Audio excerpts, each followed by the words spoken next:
Hello दोस्तों, आप सभी कैसे हैं। आशा करता हूं आप सभी अच्छे होंगे। आप सभी का स्वागत है आपके अपने YouTube channel SSC exam pro में, जो भारत को महंगे कोचिंग फी मुक्त बनाने के उद्देश्य से बनाया गया है। आज का वीडियो बहुत ही इंटरेस्टिंग होने वाला है, क्योंकि आज हम चक्रवृद्धि ब्याज से संबंधित कुछ इंपॉर्टेंट प्रश्नों को देखेंगे, जो आपके एग्जाम की दृष्टि से बहुत ही इंपॉर्टेंट है। इस तरह का क्वेश्चन हमेशा एग्जाम में पूछा जाता है। अगर आप इसे ट्रेडिशनल मेथड से बनाएंगे तो आपका बहुत समय बर्बाद हो जाएगा और आपसे बहुत सारा क्वेश्चन छूट जाएगा। लेकिन अगर आप इसे ट्रिक से बनाते हैं तो आप बहुत ही कम समय में ऐसे क्वेश्चन को बना पाएंगे, जिससे आपका एग्जाम में बहुत ही समय बच जाएगा। तो वीडियो अगर आपको पसंद आती है और आप भी चाहते हैं कि भारत के स्टूडेंट्स महंगे कोचिंग के फीस से मुक्त हो सके, तो चैनल को लाइक, शेयर और सब्सक्राइब जरूर करें तथा नोटिफिकेशन बिल को भी क्लिक करना ना भूलें। और आपसे अनुरोध रहेगा कि वीडियो को अंत तक जरूर देखें, क्योंकि इस वीडियो में मैंने अलग अलग तरह का क्वेश्चन को कवर किया है।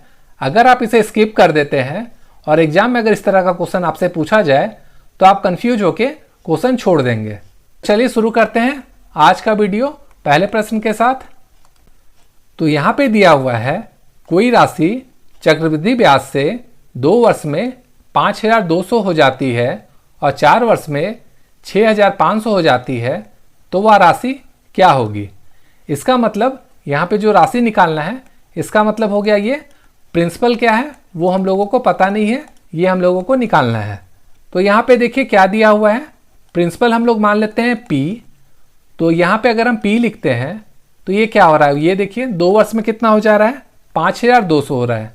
तो हम लोग यहाँ पे लिख लेते हैं 2 वर्ष में हो जा रहा है 5,200, और उसके बाद 4 वर्ष में कितना हो जा रहा है 6,500।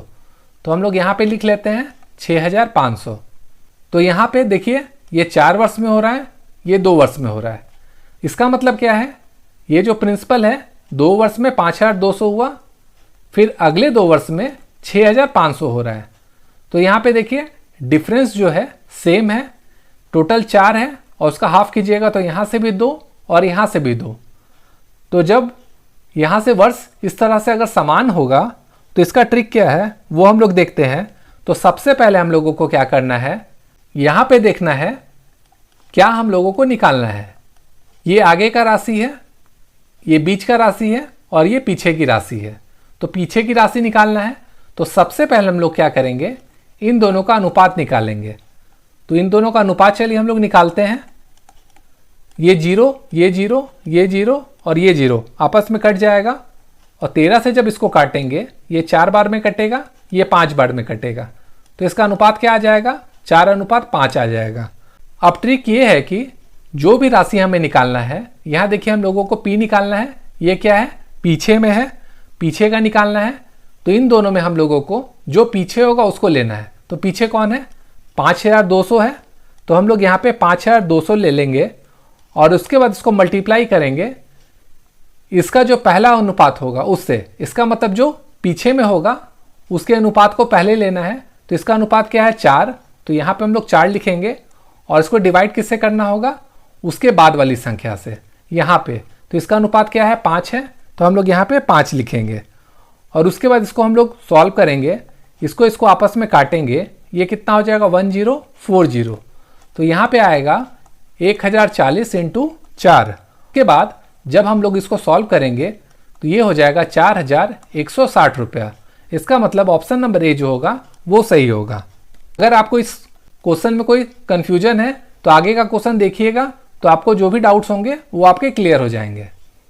अगला क्वेश्चन दिया है, कोई राशि 2 वर्ष में 4,500 हो जाती है तथा 4 वर्ष में 7,500 हो जाती है, तो वह राशि क्या होगा। तो यहाँ पे फिर से P निकालना है, हम लोग P लिख लेते हैं। 2 वर्ष में कितना हो रहा है 4,500, तो हम लोग 4,500 लिख लेते हैं 2 वर्षों में। और 4 वर्ष में कितना हो रहा है वो यहाँ पे दिया हुआ है। तो 4 वर्ष में हो रहा है 7,500, हम लोग यहाँ पे लिख लेते हैं। तो यहाँ पे जैसा मैंने आपको पहले बताया था, 2 वर्ष में 4,500 हुआ, अगले फिर 2 वर्ष में क्या हो जाएगा 7,500। यहाँ पे वर्ष समान है, तो यहाँ पे हम लोगों ने जो क्वेश्चन लिया है समान वर्ष का लिया है। आगे का जो क्वेश्चन होगा उसमें यहाँ वर्ष अलग होगा, तो उसका मेथड अलग होगा। लेकिन यहाँ पर सेम है, तो सेम का हम लोग निकाल कर देखते हैं। अब क्या करना है, हमें फिर से पीछे की जो राशि है उसको निकालना है। तो सबसे पहले क्या करना है, इन दोनों का अनुपात लेना है। अब इसका अनुपात निकालेंगे, तो चलिए निकाल कर देखते हैं क्या होगा। इन दोनों का 0 0 आपस में कट जाएगा। इसको हम लोग 5 से काटते हैं, ये 9 बार में कटेगा, ये 15 बार में कटेगा। 3 से काटेंगे तो 3 बार में, और यहाँ 5 बार में। इसका अनुपात आ गया 3:5। तो यहाँ पे क्या करना है वो देखिए, यहाँ पे पीछे की राशि निकालना है। तो इन दोनों में पीछे कौन है, 4500। तो 4500 को पहले लिखेंगे, और 4500 का अनुपात क्या है, 3 है। तो 3 को ऊपर लिखेंगे और 5 को नीचे लिखेंगे। इसको आपस में काटेंगे, यहाँ आएगा 900, और इसको जब सॉल्व करेंगे ये होगा 2700। अब चलिए देखते हैं अगला क्वेश्चन। अब यहाँ पर दिया हुआ एक व्यक्ति चक्रवृद्धि ब्याज की दर से कुछ धन उधार देता है, जो कि 3 वर्षों में 3000 और 6 वर्षों में 4500 रुपया हो जाता है। तो मूलधन क्या है वो निकालना है। तो मूलधन मतलब P। तो फिर से वही कीजिए, 3 वर्ष में क्या हो रहा है, 3000 लिखेंगे, और 6 वर्ष में कितना हो रहा है, 4500। तो ये लिखेंगे। यहाँ से यहाँ जाने में 3 साल लगा, यहाँ से यहाँ जाने में भी 3 साल लगेगा, यहाँ भी वर्ष समान है। तो इसको सॉल्व कीजिए, तो इन दोनों का रेशियो निकालिएगा। तो ये आएगा 2:3 का। और पीछे की राशि निकालना है, तो पीछे ये दिया हुआ है, इसको लिखिए, और इसका अनुपात क्या आ जाएगा, ऊपर 2 और नीचे 3 आ जाएगा। ये आपस में कट जाएगा, तो इसका आंसर आ जाएगा 2000 रुपया। तो यह था जिसमें वर्षों का अंतर समान है। लेकिन अब चलिए देखते हैं जिसमें वर्षों का अंतर समान नहीं होगा तो उसे कैसे बनाएंगे। अब यहाँ पर दिया हुआ है कोई राशि चक्रवृद्धि ब्याज की दर से 2 वर्षों में 8820 और 3 वर्ष में 9261 हो जाती है, तो वह राशि क्या है। इसका मतलब P निकालना है। तो जैसा प्रोसेस था सेम वो हम लोगों को करना होगा। 2 साल में हो रहा है 8820, वो हम लोग लिखेंगे, और उसके बाद 3 वर्ष में कितना हो रहा है वो हम लोग यहाँ लिखेंगे 9261। अब यहाँ पे देखिए 8820 होने में 2 साल लगा, अब आगे जाने में कितना लग रहा है, 1 साल।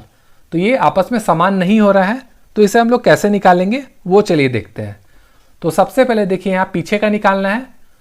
तो पीछे का पहले अनुपात इसका निकालेंगे और उसको इससे इंटू करेंगे। तो 8820 है और यहाँ पे है 9261। इसको अगर डिवाइड करेंगे तो 21 बार में होगा, ये होगा 420 आ जाएगा यहाँ पे, और इसको डिवाइड कीजिएगा, ये आ जाएगा 441। और फिर 21 से करेंगे, ये 20 बार में होगा, और ये 21 का स्क्वायर होता है। तो यहाँ पे अनुपात कितना आ जाएगा, 20:21 का। तो जैसा पहला का प्रोसेस था सेम हम लोगों को करना है, पीछे का निकालना है। तो पीछे ये दिया हुआ है, ये हम लोग लिख लेंगे यहाँ पे, और इसको मल्टीप्लाई करेंगे इसके अनुपात से। तो पीछे का जो पहला अनुपात होगा उसको लिखना है। तो इसका अनुपात क्या है, 20। तो यहाँ पे 20 हो जाएगा और 21 हो जाएगा। लेकिन ये प्रोसेस करने के बाद यहाँ पे क्या है, वर्षों में अंतर आ रहा है। यहाँ 2 वर्ष है और यहाँ 2 वर्ष नहीं होके 1 ही वर्ष है, असमान है। तो इसमें क्या करना होगा हम लोगों को, जो भी यहाँ पे अनुपात है फिर से सेम अनुपात से यहाँ पे मल्टीप्लाई करना होगा। अब इसे अगर सॉल्व करेंगे तो ये 420 बार में कटेगा, और ये इसको काटेंगे, ये 20 बार में कटेगा। तो इसको अगर सॉल्व करेंगे ये कितना आएगा, 8000। इसका मतलब वह राशि 8000 रुपया होगी। अब ये क्वेश्चन थोड़ा अलग तरह का है, वो हम लोग देखते हैं। 3000 रुपये की राशि चक्रवृद्धि ब्याज की दर से 5 वर्षों में 4500 रुपया हो जाती है, तो 10 वर्षों में क्या होगी। पहले के केस में क्या था, 10 वर्ष में क्या राशि है वो दिया रहता था, लेकिन इस बार हम लोगों को मूलधन दिया हुआ है, और आगे की राशि क्या होगा वो हम लोगों को निकालना है। तो चलिए जो प्रोसेस पहले की तरह था उसको करना है। यहाँ पे इस बार प्रिंसिपल दिया हुआ है 3000, तो यहाँ पे हम लोग 3000 लिखेंगे। पहले हम लोग यहाँ पे P लिखते थे, और ये क्या हो रहा है, 5 वर्षों में 4500 रुपया हो जा रहा है। तो यहाँ पे हम लोग लिखेंगे 4 वर्षों में 4500 रुपया हो गया। और उसके बाद हम लोगों को क्या निकालना है, ये 10 वर्षों में क्या होगा।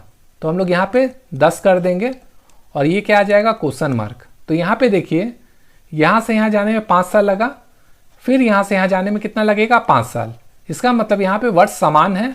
तो चलिए देखते हैं इसे कैसे बनाया जाता है।